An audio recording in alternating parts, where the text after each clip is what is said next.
제 말씀에 이어서 오늘 하나님의 말씀을 들을 때 그 말씀에 대한 태도를 우리가 어떻게 가져야 할 것인가, 이런 교훈을 가지고 말씀을 잠시 나누기 원합니다. 이제 고관들이 바룩에 의해서 기록이 되어진 두루마리에 기록된 하나님의 말씀을 듣자 예레미야와 그리고 바룩을 이제 피신하라고 말을 해주고, 그리고 그 내용을 왕 앞에 가서 이제 전달합니다. 그때 왕이 듣고 이제 그 두루마리를 가져오라, 예후디를 통해서 이렇게 말을 하고요. 그리고 그 두루마리에 적힌 내용을 듣자 왕의 태도가 이런 거죠.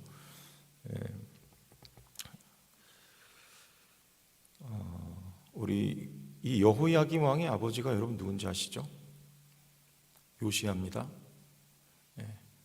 여호야김 앞의 왕이 여호아하스인데, 애굽 왕에 의해서 여호아하스가 폐위되고 그리고 여호야김이 세워졌던 거예요. 이 여호야김의 아버지인 요시야의 태도는 여러분 어땠는지 기억나십니까? 성전을 수리하다가 율법책이 발견이 되자 사반에 의해서 그 율법책이 낭독이 돼요.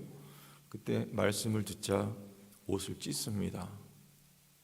그리고 대대적인 개혁이 단행돼요. 아버지예요. 근데 아들이었던 이 여호야김의 태도는 지금 어떤 거예요?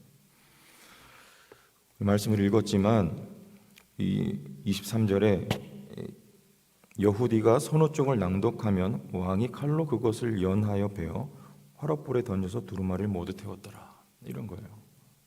이유가 있겠죠. 기분이 나빴던 겁니다. 그러나 이게 누가 직접 말씀하신 겁니까? 하나님의 말씀인 것을 여호야김은 알면서도 이렇게 반응하는 거예요. 칼로 베어서, 당시는 겨울이었기 때문에 왕궁에도 화롯불이 있었나 보죠. 그냥 불에 태워버립니다. 마음을 찢는 게 아니라 말씀을 찢어요. 그리고 심지어는 찢겨진 말씀을 불에 태워버리고, 나아가 그 말씀을 전했던 26절 보세요. 왕이 왕의 아들 여라무엘과 아스리엘의 아들 스레야와 압디엘의 아들 셀레마에게 명령하여 서기관 바룩과 선지자 예레미야를 잡으라 하였으나 여호와께서 그들을 숨기셨더라. 숨기시죠. 죽이려고 하는 거예요. 앞에 우리아라고 하는 선지자를 애굽까지 쫓아가서 그 목숨을 빼앗습니다. 자기에게 들려지는 하나님의 말씀을 전하는 선지자들마다 이 사람을 죽이는 거예요. 그 결과가 어떻게 돼요? 우리 다시 한번 눈으로 확인하고 가겠습니다. 30절, 그러므로 여호와께서 유다의 왕 여호야김에 대하여 같이 말씀하시니라. 그에게 다윗의 왕위에 앉을 자가 없게 될 것이요 그의 시체는 버림을 당하여 낮에는 더위 밤에는 추위를 당하리라. 여러분 얼마나 비참합니까? 31절에 또 내가 그와 그의 자손과 신하들을 그들의 죄악으로 말미암아 벌할 것이라. 내가 일찍이 그들과 예루살렘 주민과 유다 사람에게 그 모든 재난을 내리리라 선포하였으나 그들이 뭐 하지 아니하였느니라? 듣지 아니하였느니라. 아예 그냥 듣지 않기로 작심을 한 사람들이에요. 여러분, 하나님의 말씀을 대한 태도가 이렇게 중요합니다. 말씀이 들려지면 여러분 그건 복이 돼요. 말씀이 들려지지 않으면 뭐라고 표현하지 않아도 여러분 아시겠죠? 오늘 방금 읽었던 말씀처럼 참 이처럼 불행한 사람은 없는 거예요.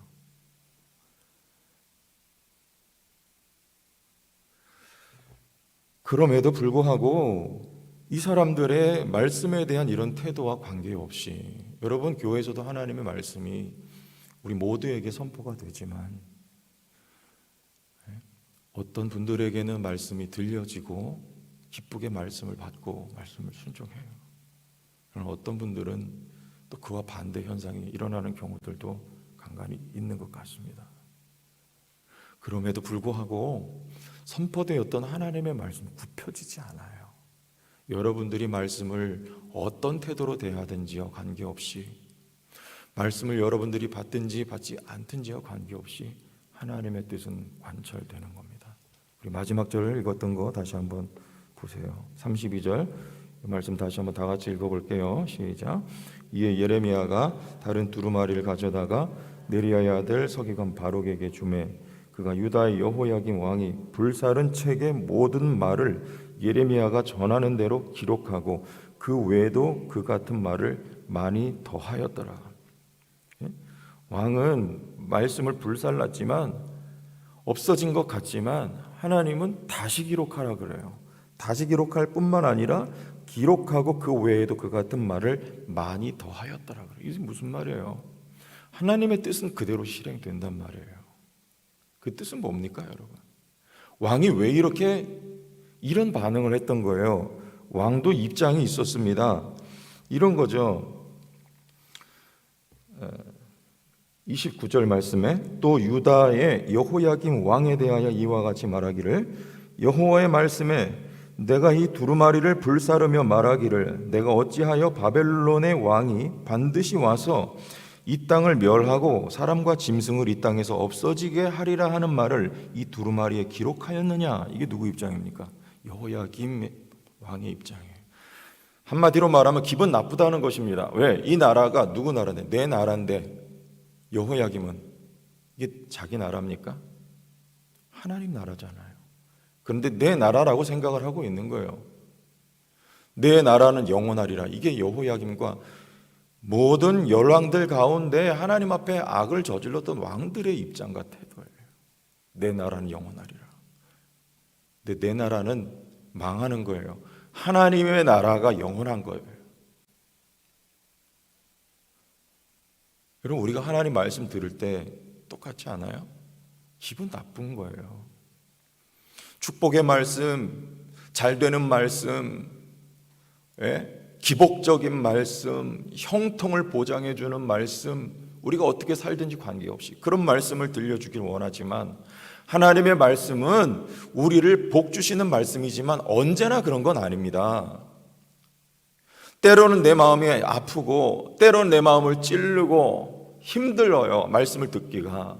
그러나 그것은 하나님의 말씀이며 이스라엘 백성들, 유다 백성들이 바벨론의 포로로 끌려가는 것은 하나님의 말씀이며 예레미야를 통하여 계속해서 들려진 말씀이에요.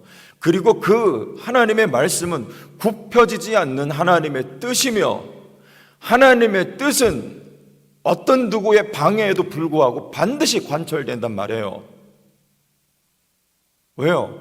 그 뜻은 우리를 멸망시키기 위한 뜻이 아니기 때문에 그렇습니다. 우리 예레미야 33장 읽고 지나갈게요. 예레미야 33장 유명한 말씀이에요. 3절 다 같이 한번 읽어보세요. 앞에 보시고 시작. 너는 내게 부르짖으라 내가 내게 응답하겠고 내가 알지 못하는 크고 은밀한 일을 내게 보이리라. 이거예요. 하나님의 뜻은 이겁니다. 내가 알지 못하는 크고 은밀한 일을 보이리라. 그 크고 은밀한 일은요, 6절 다시 한번 그러나 시작. 그러나 보라 내가 이 성읍을 치료하며 고쳐 낫게 하고 평안과 진실이 풍성함을 그에게 나타낼 것이며 내가 유다의 포로와 이스라엘의 포로를 뭐하게 돌아오게 하며 그들을 처음과 같이 세울 것이며. 이게 하나님의 뜻이에요. 눈에 보이는 건 포로로 끌려가는 것이지만 그것 때문에 여호야김이 기분이 나빴던 거예요. 그러나 하나님의 뜻은 멸망이 아니고 치료이며 회복이며 풍성함이며 낫게 하는 것이 하나님의 크고 은밀한 일이란 말이에요. 은밀한 일이에요. 이거는요, 여러분의 눈에는 이게 드러난 일이 아닙니다. 감춰져 있는 일이에요. 그러나 이게 비밀이란 말이에요. 우리의 삶에 어려움이 있고 우리의 삶에 고난이 있을 때 하나님의 뜻은 그것으로 말미암아 우리가 고통받는 그 자체가 아니고요, 하나님은 그것을 통해서 우리를 치료하고 회복시키려는 것이 하나님의 뜻이란 말입니다. 그게 우리들한테는 단지 감춰져 있을 뿐이에요. 그래서 말씀이 전해지는 거예요. 그 말씀을 듣는 우리의 태도가 어떠해야 되겠습니까? 아멘 해야죠. 날 사랑하는 말씀이니까요. 아멘 해야죠. 풍성과 뭐를요? 진리를 나타내는. 진리는요, 아멘입니다. 이 아멘이란 말이잖아요. 진리를. 하나님은 아멘의 하나님이에요. 여러분의 말씀에 대하여 어떤 태도를 보이든지 관계없이 하나님은 당신의 언약을 이루시고야 마시는 진실하시고 성실하신 아멘의 하나님입니다. 그 아멘의 결과가 예수 그리스도며 십자가예요. 하나님은 이 땅에 반드시 우리를 사랑하셔서 그리스도를 보내시고 그리스도를 통하여 우리를 회복시키고 일으키고 새롭게 창조하여 지어 우리를 새로운 삶을 살게 하시려는 하나님의 우리를 향하신 사랑의 뜻이란 말이에요. 그 하나님은 오늘도 우리의 삶을 그렇게 다시 일으키기를 원하시는 거예요. 하나님의 말씀이 우리에게 선포될 때 여러분 우리는 여호야김이 아니라 요시야가 되기를 주의 이름으로 축원합니다. 사도행전 3장과 사도행전 7장에 나오는 인물들은 극명한 대조를 보이는 거예요. 사도행전 3장에는요 베드로가 말씀을 선포할 때 그들이 가슴을 찢으며 회개하고 주님을 영접해요. 그럼 사도행전 7장에 스데반이 말씀을 전할 때는요 돌을 들어 스데반을 치는 거예요. 스데반을 쳤던 무리가 아니라 가슴을 찢었던 사도행전 3장에 우리가 되기를 주의 이름으로 다시 한번 축원합니다. 어떻게 해요? 사도행전 16장에 바울이 마게도니의 환상을 따라 빌립보로 들어갑니다. 그때 기도할 자리를 찾아 강에 나갔는데 한 여인의 무리를 만나요. 거기에 다수의 여인이 있었어요. 그런데 그 가운데 한 여인에게 말씀이 어떻게 들려져요. 성경의 표현대로 도아디라시아에 있는 자색 옷감 장사로서 하나님을 섬기는 루디아라 하는 여자가 말을 듣고 있을 때 주께서 그 마음을 열어 바울의 말을 따르게 하신지라. 누구에게 말씀이 들려요? 주께서 마음을 열어주시는 자에게. 여러분 우리 성도교회 여러분의 삶에 주께서 마음을 열어서 말씀이 들려지는 은혜가 있기를 바랍니다. 왜요? 이 루디아에게 사명이 있었기 때문에. 무슨 사명이요? 루디아를 통해 그 가족이 세례를 받고 여기서 빌립보 교회가 시작되는 거예요. 유럽에 하나님의 말씀이 선포되고 열려져 가는데 교두보의 역할을 했던 빌립보 교회의 첫 시작이 루디아로부터 시작되는 거예요. 그래서 성도교회 사명이 있지 않습니까? 하나님의 말씀이 여러분의 마음을 열어 들려지는 은혜와 역사, 그리고 여호야김이 아닌 요시야와 같은 말씀을 대하는, 왜? 그것은 나를 향한 하나님의 뜻이요 나를 사랑하신다는 표현이기 때문에 있기를 주의 이름으로 축원합니다. 기도하겠습니다. 하나님 아버지 은혜와 사랑을 감사합니다. 하나님의 말씀은 날 사랑하신다는 말씀인 것을 믿고, 하나님 때로는 아프고 힘들어도 하나님 그 말씀 통하여 나를 회복시켜 치유하여 일으켜 나를 새롭게 하시는 하나님의 말씀인 것을 아멘이신 하나님께서 선포하셨으니 우리도 아멘하게 하여 주시고 삶의 그 말씀이 아멘으로 이루어지게 하여 주옵소서. 예수님 이름으로 기도합니다. 아멘.